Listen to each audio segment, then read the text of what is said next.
31 નહીં Banaskantha police alert મોડમાં 31 December તથા નવા વર્ષની ઉજવણીને ધ્યાનમાં રાખીને બનાસકાંઠા જિલ્લા પોલીસ તંત્ર સંપૂર્ણ એલર્ટ મોડમાં આવ્યું છે। જિલ્લામાં કાયદો અને વ્યવસ્થા જળવાઈ રહે તેમજ કોઈ અનિચ્છનીય બનાવ ન બને તે માટે પોલીસ દ્વારા વ્યાપક સુરક્ષા વ્યવસ્થા ગોઠવવામાં આવી છે। ખાસ કરીને બનાસકાંઠાની તમામ બોર્ડર ચેકપોસ્ટ ઉપર કડક વાહન ચેકિંગ હાથ ધરવામાં આવ્યું છે।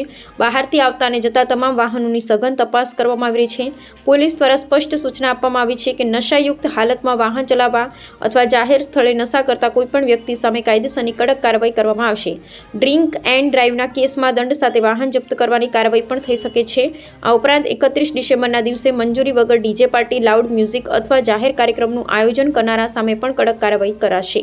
જિલ્લા પોલીસ અધિકારીઓ દ્વારા હોટેલ, રિસોર્ટ, ફાર્મ હાઉસ અને સંવેદનશીલ વિસ્તારમાં પેટ્રોલિંગ વધારવામાં આવ્યું છે। મહિલા સુરક્ષા માટે ખાસ ટીમો તૈનાત કરવામાં આવી છે। પોલીસ તંત્રે નાગરિકોને અપીલ કરી છે કે કાયદાનું પાલન કરી શાંતિપૂર્ણ રીતે નવા વર્ષની ઉજવણી કરે અને કોઈપણ શંકાસ્પદ પ્રવૃત્તિ દેખાય તો તાત્કાલિક પોલીસને જાણ કરવા જણાવાયું છે। નમસ્કાર, હું પ્રશાંત સુંબે, પોલીસ અધિક્ષક બનાસકાંઠા। બનાસકાંઠા જિલ્લો ગુજરાત રાજસ્થાનના આંતરરાજ્ય સીમા ઉપરનો જિલ્લો છે।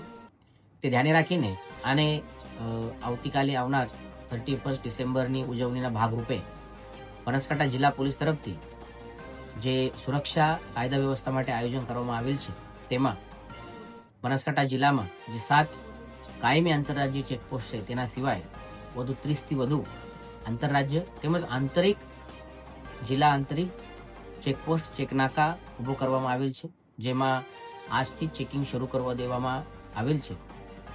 આ ચેકપોસ્ટ ઉપર પૂરતા માત્રામાં અધિકારી અને કર્મચારીનો બંદોબસ્ત છે। બનાસકાંઠા જિલ્લા માટે ગુજરાત પોલીસ તરફથી SRPFની કંપની પણ ફાળવવામાં આવેલ છે। તે કંપનીનો બંદોબસ્ત રાઉન્ડ ધ ક્લોક આ ચેકપોસ્ટ ઉપર શરૂ છે। આના સિવાય 30 અને 31ના રોજ બનાસકાંઠા જિલ્લાના 50થી વધુ અધિકારી અને 500થી વધુ કર્મચારી બંદોબસ્તમાં રહેશે। જુદા જુદા જગ્યા ઉપર વ્હીકલ ચેકિંગ, નાકા પોઈન્ટ્સ અને જે ભીડવાળી અથવા અવર જગ્યા હોય તે ઉપર પેટ્રોલિંગ પણ કરવામાં આવશે। જિલ્લામાં જે પાર્ટી પ્લોટ્સ, હોટેલ્સ અથવા ફાર્મ હાઉસીસ છે જેના ઉપર આયોજન થવાની શક્યતા છે તેઓની સાથે પણ મિટિંગ શરૂ છે। તેઓની પરમિશન લેવાની પણ સૂચના આપી દીધેલ છે, આપવામાં આવનાર છે। અને કોઈ પણ જગ્યા કોઈ પણ ગુનાહિત અથવા ગેરકાયદેસર પ્રવૃત્તિ ના હોય તે માટે બનાસકાંઠા પોલીસ તરફથી પૂરતો પ્રયત્ન કરવામાં આવી રહ્યા છે।